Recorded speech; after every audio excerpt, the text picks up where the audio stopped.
లేఖన భాగాలు తెరిచి ద్వితీయోపదేశ కాండము 31వ అధ్యాయము 6వ వచనము. భయపడకుడి, వారిని చూసి దిగులు పడకుడి, నీతో కూడా వచ్చేవాడు నీ దేవుడైన యెహోవాయే. ఆయన నిన్ను విడువడు, నిన్నెన్నడెడబాయడు. Praise the lord. మన దేవుడు మనకి తెలియచేస్తున్న మాట, నీవు భయపడొద్దు, నేను నీకు తోడై ఉంటాను అని చెప్తున్నాడు.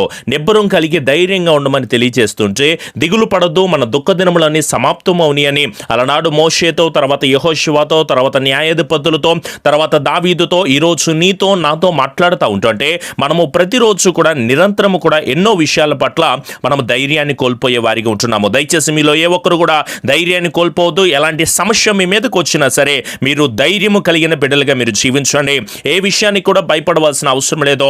నమ్మి బాప్తిసం పొందినవాడు రక్షించబడతాడో, నమ్మని వానికి శిక్ష విధించబడుతుంది. మీరు భయపడాల్సింది నీ కుటుంబం రక్షించబడలేదని. అంతేగాని డబ్బు సంపాదించలేదో, బంగారం సంపాదించలేదో, ఆహారం నాకు ఈరోజు లేదో, ఇల్లు లేవండి, బంధువులు లేవు, స్నేహితులు లేవు, ఆస్తి లేదు, నేనే కార్యాలు చేయట్లేదు అని చెప్పేసి భయపడుతూ, బాధపడుతూ, కృంగిపోతూ, వేదన చెందుతూ ఉంటున్నావా? నువ్వు భయపడవలసింది సర్వోన్నతుడైన దేవునికి. ఇహలోక సంబంధమైన విషయాలు కాదు. నీ కుటుంబం రక్షించబడలేదు అన్న విషయం పట్ల నీవు నిరంతరం భయపడే వారిగా ఉండాలి. ఆయనే మనను ఎప్పుడు ఎన్నడూ కూడా విడనాడును అని చెప్తా ఉంటుంటే మీరు ఎందుకు దిగులు పడుతున్నారో, ఎందుకు బాధపడుతున్నారో? మనమందరం కూడా పరీక్షా కాలంలో ఉన్నాము. ఆ పరీక్షలో గెలిచే వారిగా ఉంటారా, ఓడిపోయే వారిగా ఉంటారా, నిలిచే వారిగా ఉంటారా? మీ ఇష్టం. దేవుడు మనకి పరీక్షా కాలం ఉంచుతున్నప్పుడు యోసేపు కూడా గెలవలేదా?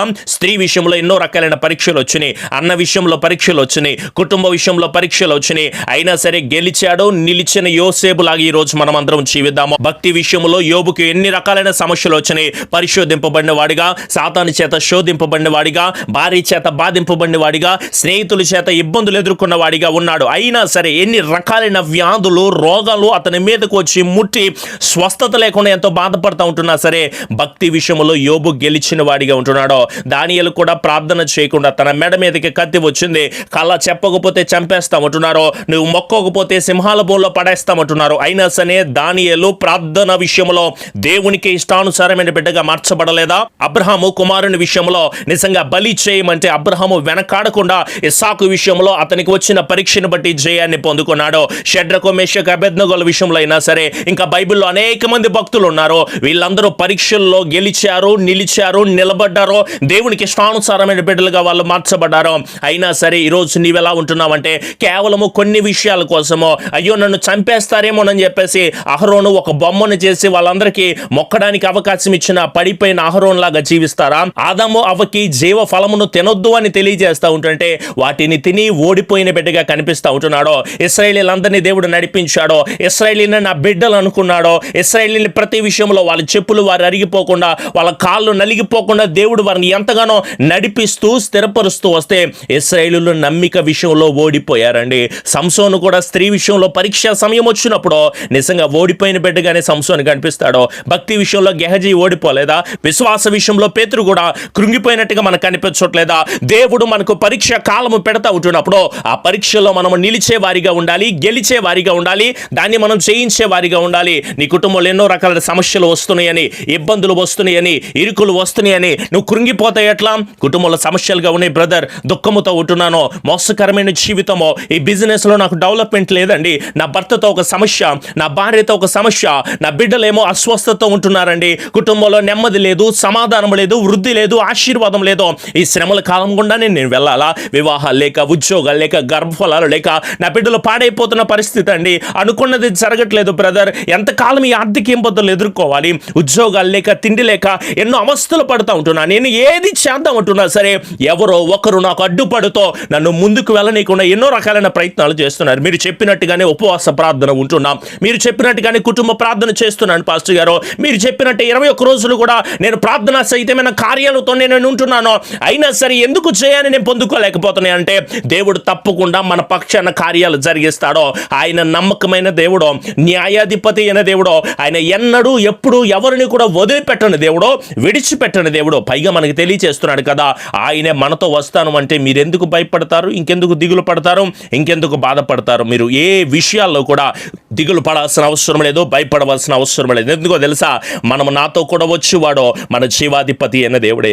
ఆయన మనల్ని ఎన్నడూ విడువాడు, మన ఎన్నడూ ఎడమాయడు అని చెప్తా ఉంటుంటే అలనాడు మోషే యెహోషువకు చెప్తా ఉంటున్నట్టు ఈరోజు నేను కూడా మీకు తెలియచేస్తా ఉంటున్నాను, మనం ఏ విషయంలో కూడా పడిపోవాల్సిన అవసరం లేదు. ఎలాంటి ఇబ్బంది వచ్చినా, ఎంత దుఃఖమైనా, ఎంత వేదనైనా, ఎంత కన్నీరైనా, ఎంత కష్టమైనా, ఎంత భయంకరమైన పరిస్థితులు గుండా నువ్వు వెళ్తా ఉంటున్నా సరే నువ్వు దిగులు పడవలసిన అవసరం లేదో. మనం ఆరాధన చేస్తున్న జీవము కలిగిన దేవుడు ఈ నాశనకరమైన తెగులు రాకుండా మనల్ని రక్షించాలి అన్న, ఆ రోగములో మన మీదకి ఏది రాకుండా వచ్చినా సరే స్వస్థపరచు జీవము కలిగిన దేవుడు ఆయనే కదా. దయచేసి మీ 2 హస్తాలు ఆయన వైపు చాచి, అయ్యా నేను ప్రార్థన చేస్తున్నా, ఒకసారి నా ప్రార్థన ఆలకించరా. ఆయన ద్వారానే కదా మన ఉగ్రత నుంచి తప్పించబడేది. మనకు కలిగిన భయములన్నింటిలో నుంచి ఆయనే కదా మనల్ని తప్పించేది. మనకి తోడై ఉండి ఈ రోగమును, ఈ తెగులు రాకుండా మన దగ్గరికి రానియకుండా దేవుడే మనకు కాపుదల దయచేస్తాడు కదా. ఆయనే నమ్మదగిన దేవుడు అండి. ఆయన ఆశ్చర్యము కలిగిన దేవుడు. ఈ లోకంలో ఎవరైనా నమ్మినా నమ్మకపోయినా సరే సర్వోన్నతుడైన దేవుని గనక మనం నమ్మిక కలిగి ఉంటే మహోన్నతమైన కృపను మనం పొందుకుంటాం. కానీ దేవుని ఆజ్ఞను మీరు పాటించలేని వారిగా ఉంటున్నారు, ప్రార్థన చేయలేని బిడ్డలుగా ఉంటున్నారు, దేవుని సన్నిధిలో మీరు ఆరాధన చేయలేని బిడ్డలుగా ఉంటున్నారు. ఆయన కాడి మోయమని తెలియచేస్తూ ఉంటుంటే మారు మనసు పొందకపోవడము పాపము కాదా, మొక్కుబడి చెల్లించకపోవడము పాపము కాదా, దేవుని సన్నిధిలో తీర్మానం చేసుకుని ఆ పని మరలా చేయకపోవడము ఎంతకాలం ఈ లోకంలో మీరు జీవిస్తూ ఉంటారో. పాపములో ఉంటున్నావా, దేవుడు నిన్ను తప్పుగొల పిలుస్తున్నాడు. రక్షణ లేకుండా జీవిస్తూ ఉంటున్నావా, యేసు నామములో రక్షణ తీసుకొని రక్షించడానికి దేవుడు పిలుస్తూ ఉంటుంటే తప్పకుండా నీవు రక్షణ పొందుకోవాలి. సహవాసం లేకుండా ఎదురు చూస్తూ ఉంటున్నారా, తప్పకుండా పరిశుద్ధులతో మీరు సహవాసము చేయండి, దేవునితో మీరు సహవాసము చేయండి. మనుషులను నమ్ముకుంటే ఏ ఉపయోగం కూడా కలగదు. కానీ సర్వోన్నతుడైన దేవుని యందు విశ్వాసముతో ఉండి మనం గనక మొర్ర పెట్టుకుంటే దేవుడు తప్పకుండా కృప దయచేయలేదా. కష్టాల్లో ఉన్నాను బ్రదర్, నష్టాల్లో ఉన్నానండి, ఎవరు లేవనెత్తుతారు, ఎవరు నన్ను ఆదుకుంటూ ఉంటారో, ఈ చింతపడుతున్నాను, ఎంత బాధపడుతున్నాను, ఎంత వేదన పడుతున్నానో, నా వల్ల కావట్లేదని చెప్పేసి దిగులు పడుతూ ఉంటున్నారు కదా. కష్టాల్లో శ్రమల్లో ఉన్న వారిని కూడా దేవుడు పిలుస్తున్నాడు. నా దేవుడు ఎందుకు పిలుస్తున్నాడో తెలుసా, ఆశీర్వాదమునకు వారసులగటానికి దేవుడు పిలుస్తూ ఉంటున్నాడు. మన చింత యావత్తును కూడా ఆయన మీద మనం వేసేద్దాము.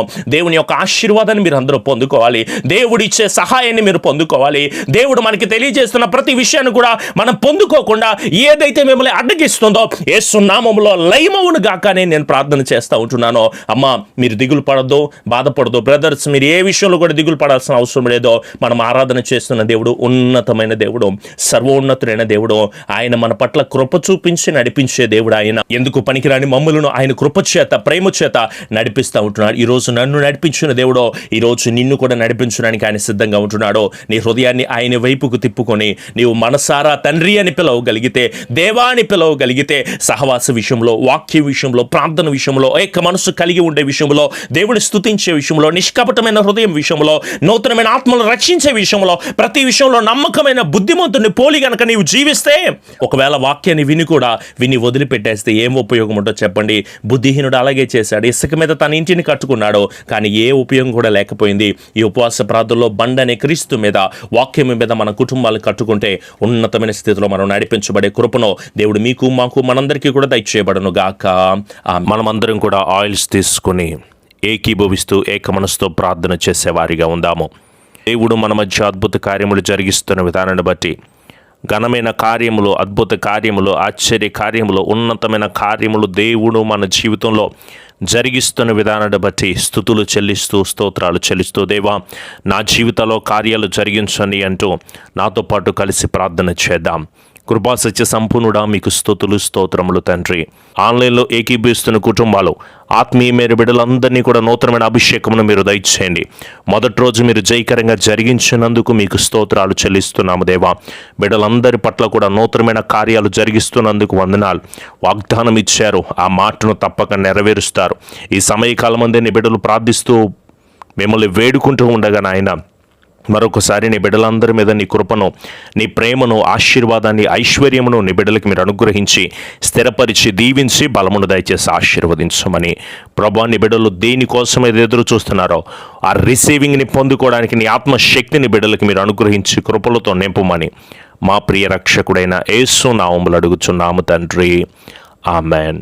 మన తండ్రి అని దీవెన, కుమారునికి కృప, పరిశుద్ధాత్మనికి అన్యోన్య సహవాసపు సన్నిధి ఎల్లకాలము నీ బిడ్డలకు శక్తినిచ్చి, బలమునిచ్చి, విడుదలిచ్చి, ఉజ్జీవాన్నిచ్చి, ఈ ఉపవాస ప్రార్థనలో నీ బిడ్డలు గొప్ప జయాన్ని పొందుదురుగాక. ఆమెన్. యేసు రక్తమే జయం, శిలువ రక్తమే జయం.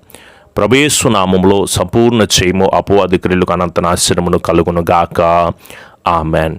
మీ ప్రార్థన అవసరతలు మాకు తెలియచేయండి. వాటన్నిటి విషయమై మీరు, మేము, మనమందరం కలిసి ప్రార్థన చేసేవారి ఉందాం.